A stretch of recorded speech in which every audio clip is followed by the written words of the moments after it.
মাননীয় স্বরাষ্ট্রমন্ত্রী গুম থেকে ফিরে তাকেও সেই ইন্ডিয়াতে প্রবাসী জীবন যাপন করতে হয়েছে বাধ্য হয়ে। তবে সকলের তো তার মতো রাজকপাল না। তিনি ফিরে এসেছিলেন, বিরচিত সম্বর্ধনা পেয়েছিলেন, আবার তিনি এস আলমের গাড়িতে চড়ে সম্বর্ধনা নিয়েছিলেন। যাক, সেদিকে যাচ্ছি না। নিন্দুকেরা বলে সেজন্য গতকালকে তিনি এস আলমের নাম দেননি। যার নুন খেতে হয় তার তো কিছু গুণ খেতে হয়। আমার 2001 থেকে 2004 পর্যন্ত সৌদি আরবে পড়াশোনা করার সুযোগ হয়েছিল। সে সময় একবার আপনার সাথে হজ করারও সৌভাগ্য হয়েছিল। আমি যে ইউনিভার্সিটিতে পড়াশোনা করতাম সেখানে প্রায় 300-র মতো বাংলাদেশি কাজ করতেন। অধিকাংশই পরিচ্ছন্ন কর্মী ছিলেন। সকলের যেই কাহিনী, ঘটনা, গল্প অনেকটা একই রকম। বাবার জমি বিক্রি করে ঋণ নিয়ে 3-4 লাখ টাকা খরচ করে সৌদি আরবে গিয়েছে। বেতন মাত্র 300 থেকে 400 রিয়াল, বাংলাদেশি টাকায় 5,000 থেকে 8,000 টাকা। এর মধ্যে আবার 100 রিয়াল কেটে রাখা হতো একামা রিনিউ করার জন্য। তারা সেখানে পরিবার পরিজন নিয়ে যাওয়ার সুযোগ পেতেন না। এক রুমে 20-25 জন করে গাদাগাদি করে থাকতেন। তাদের সেই ক্যাম্পগুলো আমার ভ্রমণ করার সুযোগ হয়েছে। দেখেছি সেখানে কীরকম মানবতর জীবনযাপন তারা করেন। আমার 2004 সালে সৌদি আরবের পড়াশোনার জীবন শেষ হয়। এরপরে পেশাগত কারণে, বিভিন্ন কারণে 20 বছরে বহুবার সেখানে যাওয়ার সুযোগ হয়েছে। তাদের ভাগ্যের কোনো পরিবর্তন আমরা দেখিনি। মাননীয় স্পিকার, সেই ভাগ্যবঞ্চিত লোকেরাই আমাদের দেশে প্রতি বছর প্রায় 1.68 বিলিয়ন টাকা রেমিটেন্স হিসাবে পাঠান। এই যে টাকা তারা পাঠাচ্ছেন, আমাদের বিবেকের কাছে প্রশ্ন করা উচিত, সেই তুলনায় কী ধরনের সার্ভিস আমরা তাদেরকে দিচ্ছি। শুধু একটা জিনিসের কথায় যদি বলি, কথা এসেছে পাসপোর্ট রিনিউয়ের বিষয়ে। এ ব্যাপারে আমারও একটা বাজে অভিজ্ঞতা আছে। আমার ছোট ভাই গত ফ্যাসিবাদের আমলে মালয়েশিয়ায় পড়াশোনা করতেন। তখন তার পাসপোর্ট বাতিল করা হয়েছিল। সে সময় মালয়েশিয়ায় কয়েকবার যাওয়ার সুযোগ হয়েছে। সেখানকার মালয়েশিয়ান হাই কমিশনে আমি গিয়েছি, দেখেছি সেখানে কীরকম লম্বা লাইন এমআরপি পাসপোর্টের জন্য। এখন পাসপোর্ট হয়েছে, কিন্তু সেই পুরানো সেই ভূত সেটা রয়ে গিয়েছে। এখনও 7-8 মাস লাগে পাসপোর্ট পেতে। জনগণের কান্না, পাসপোর্ট রিনিউ হয় না, ভিসা এক্সপায়ার করে যায়, তারা ইল্লিগাল হয়ে যান। তাদের এত কষ্ট করে, এত ঋণ করে যে বিদেশে গিয়েছেন, সেই বিদেশে তারা ইল্লিগাল হয়ে মানবেতর জীবনযাপন করেন। আমাদের সরকারের টনক নড়ে না। গত মাসে মালয়েশিয়ায় গিয়েছিলাম। 10-15 বছরে তাদের সেই ভাগ্যের সেই সমস্যার সমাধান এখনো হয়নি। মাননীয় স্পিকার, আমাদের সেই রেমিটেন্স যোদ্ধারা এই পাসপোর্টের অভাবে, যেই পাসপোর্ট আমাদের মৌলিক মানবাধিকার, সেটার অভাবে কীরকম সাফার করেন সেটা অবর্ণনীয়। এটার সমাধান আমাদেরকে করতে হবে। মাননীয় স্পিকার, আমি শুধু না, আমার মতো অনেকে এখানে আছেন যারা প্রবাসী ছিলেন এক সময়। আমাদের মাননীয় প্রধানমন্ত্রীও দীর্ঘদিন বিদেশে প্রবাসী জীবনযাপন করতে হয়েছে। মাননীয় স্বরাষ্ট্রমন্ত্রী গুম থেকে ফিরে তাকেও সেই ইন্ডিয়াতে প্রবাসী জীবনযাপন করতে হয়েছে বাধ্য হয়ে। তবে সকলের তো তার মতো রাজকপাল না। তিনি ফিরে এসেছিলেন, বিরচিত সম্বর্ধনা পেয়েছিলেন, আবার তিনি এস আলমের গাড়িতে চড়ে সম্বর্ধনা নিয়েছিলেন। যাক, সেদিকে যাচ্ছি না।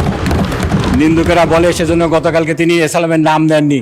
যার নুন খেতে হয় তার তো কিছু গুণ খেতে হয়। যাক, সেদিকে যাচ্ছি না। মাননীয় স্পিকার, আমাদের প্রত্যেকটা যে মিশন রয়েছে সেখানে আমাদের একটি শাখা রয়েছে যেখানে আইনগত সেবা দেওয়া হয়।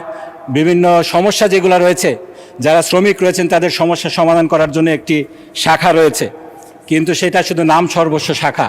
আমাদের শ্রমিকেরা বিদেশে অতিরিক্ত কর্মঘণ্টা পালন করছে, ঠিকমতো মজুরি পাচ্ছে না, ন্যূনতম মজুরি পাচ্ছে না, কর্মক্ষেত্রে নির্যাতনের শিকার হচ্ছে। আমাদের সেই শাখাগুলো কোনো ব্যবস্থা নিতে পারছে না।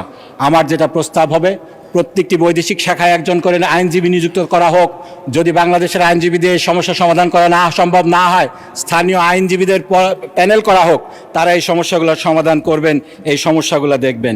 মাননীয় স্পিকার, নারী শ্রমিকদের ব্যাপারে বলতেই হয়, গত 8 বছরে 800 নারী শ্রমিকের লাশ ফেরত এসেছে। 70,000 নারী শ্রমিক নির্যাতিত হয়ে দেশে ফিরে এসেছেন। আমরা আইনগত কি ব্যবস্থা নিতে পেরেছি?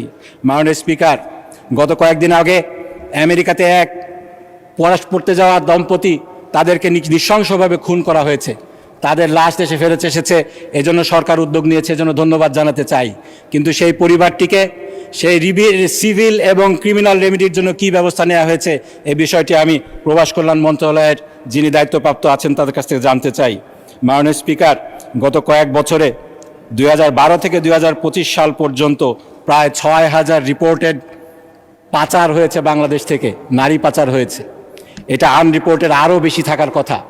এই নারী পাচার রোধে, মানব পাচার রোধে, এই মডার্ন স্লেভারির যে বিষয়টা রয়েছে, এই বিষয়ে আমরা কি করছি এটা আমাদের ভেবে দেখা দরকার।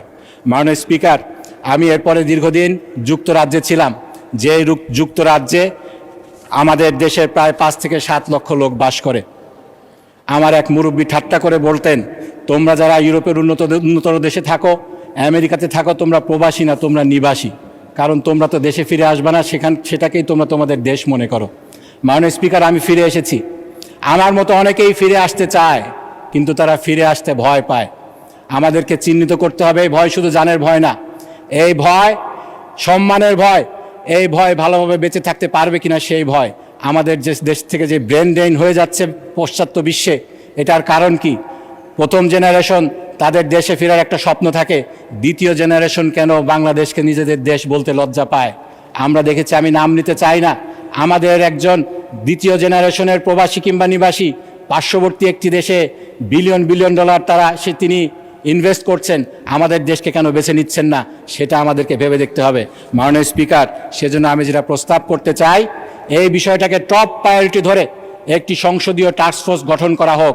প্রবাসীদের সমস্যার সমাধান আরও একটা রয়েছে, আমি খুব সংক্ষেপে যেটা বলতে চাই। দীর্ঘদিন প্রবাস থেকে যখন তারা দেশে ফিরে আসেন, তারা যেহেতু দীর্ঘদিন প্রবাসে থাকেন, এখানের সমাজে তাদের ইন্টিগ্রেশনের সমস্যা হয়, অর্থনৈতিক পুনর্বাসনের সমস্যা হয়। এই সমস্যার সমাধানের জন্য আমাদেরকে ব্যবস্থা নিতে হবে। সকল কিছুর জন্য আমার যেটা প্রস্তাব, একটি সংসদীয় টাস্কফোর্স গঠন করা হোক, এক্সপার্টদের সমন্বয়ে, সংসদের সমন্বয়ে, সংসদ সদস্যদের সমন্বয়ে, এবং বিষয়টিকে অত্যন্ত গুরুত্বের সাথে বিবেচনা করে কার্যকর পদক্ষেপ নিয়ে আমাদেরকে বিদেশি যেই ব্রেন ড্রেন হচ্ছে এবং বিদেশি রেমিটেন্সটাকে আরও এনহ্যান্স করার জন্য একটি কার্যকর ব্যবস্থা গ্রহণ করার জন্য এই সংসদকে আহ্বান জানিয়ে আমার বক্তব্য এখানে শেষ করছি। ধন্যবাদ মাননীয় স্পিকার।